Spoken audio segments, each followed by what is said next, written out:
Welcome to the Cup of Joe Wrestling Show. Cup of Joe Wrestling Show? With Joey Harris. A podcast for the wrestling fan on the go. So take your favorite beverage of choice and join Joey as he takes a look at some of the biggest shows on the WWE Network.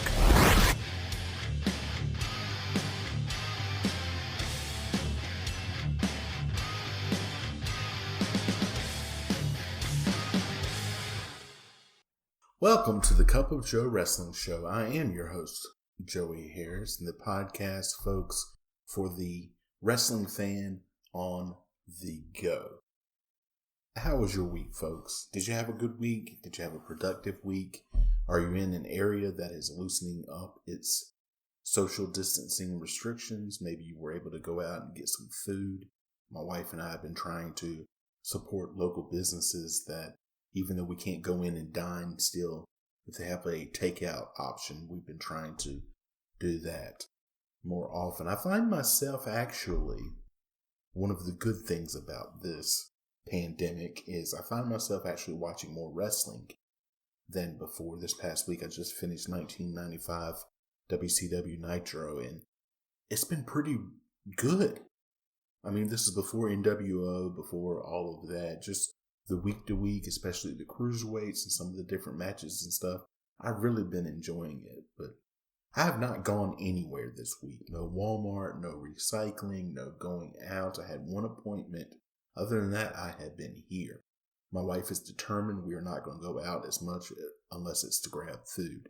She doesn't want me going into Walmart, Target, or a grocery store, so we're getting low on dishwashing liquid, and so we've been hand washing dishes, and I'm over it, to be quite frank with you. I know I have lived in places before where there was no dishwasher and you have to hand wash dishes, but put me on the side of pro dishwasher.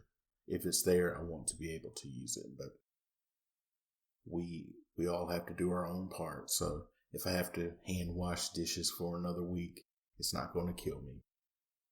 Today we're looking at the Clash of the Champions 4 from WCW and the NWA. Clash of the Champions 4 took place on December the 7th, 1988 from the UTC Arena in Chattanooga, Tennessee. It was when the NWA and WCW went here that Jim Cornette realized that this area is a hotbed of pro wrestling and a hotbed for pro wrestling, and that the fans would still come out and support pro wrestling. And it really led to his decision to form Smoky Mountain Wrestling in 1991 and kind of center it around the area because they would support local wrestling. And this always reminds me of one of the many songs I go around the apartment and I sing to my wife at times, whatever comes into my head. And one of the many, many songs that I sing her is the Tennessee Waltz. And this show just put me in mind of the Tennessee Waltz.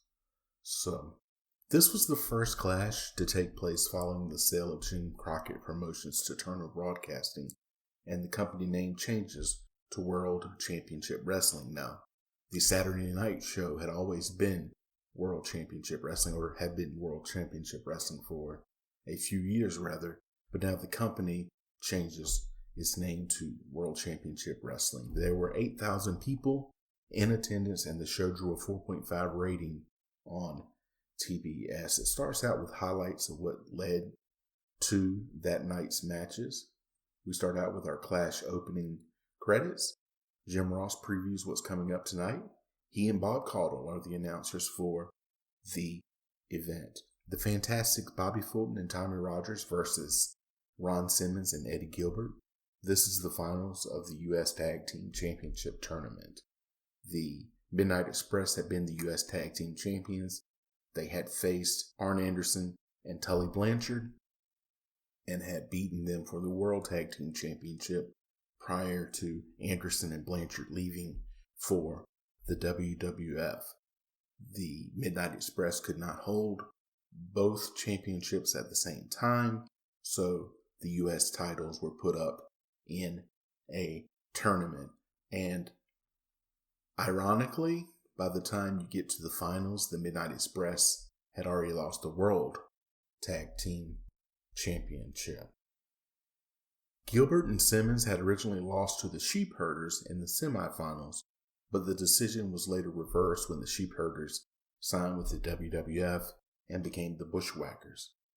Simmons starts off using his power against Fulton. Fulton uses his speed but gets caught by Simmons. Gilbert in, back and forth. A shoving match progresses. Simmons back in and Fulton gets a near fall. Simmons hits a shoulder block on Rogers. Gilbert and Rogers do some chain wrestling. Simmons in and slows things down. Fantastics then even things up. The crowd is really getting into this. Quick tags by Simmons and Gilbert. Back and forth. Simmons with some big power moves. Gilbert stringing together some great moves. Rogers is selling hard. The Fantastics come back again. Simmons hits a big power slam. Jim Ross has, of course, been talking up Simmons' football career if you're drinking at home. Gilbert gets his arm hit on a post. The Fantastics focus on that arm. Gilbert trying to continue and will not give up. Fantastics constantly tagging. Gilbert falls out of the ring. Back in, Gilbert hits the hot shot out of desperation. His arm hits the corner post again, and he gets rolled up for the pin. The Fantastics are the new United States Tag Team Champions, and they mentioned that they had won the belts here several times. This was a lucky arena for the Fantastics. As far as Gilbert and Simmons goes, Eddie Gilbert was an underrated performer. He had a great wrestling mind. He had a great wrestling look. He was a little smaller, and sometimes his personality rubbed those in charge the wrong way, but a great mind that left us way too soon. Ron Simmons, of course, the great footballer, as Jim Ross always brings up, is going to go ahead and form Doom with Butch Reed in 1989 and 1990. They break up in February of 91. And it's a great team. And then Ron Simmons becomes a fan favorite. Has a great 91, goes into even better 1992, where he eventually wins the World Heavyweight Championship from Vader. Tony Schiavone is with special guest host Lex Luger. They talk about the last match and about Starrcade coming up. Jim Ross talks to Mike Rotunda and Kevin Sullivan. They talk about Rick Steiner and the upcoming Starrcade match that he's going to have with Rotunda regarding and for the NWA Television Championship, with Kevin Sullivan held in a mini cage above the arena. The Italian Stallion versus Steve Williams with Kevin Sullivan. Even match starting. Stallion with the early advantage. Williams comes back. Then it's a back and forth. Stallion can't get the pin. Williams is a newly found heel and member of the Varsity Club. So he's got his wrestling singlet on. Williams takes over.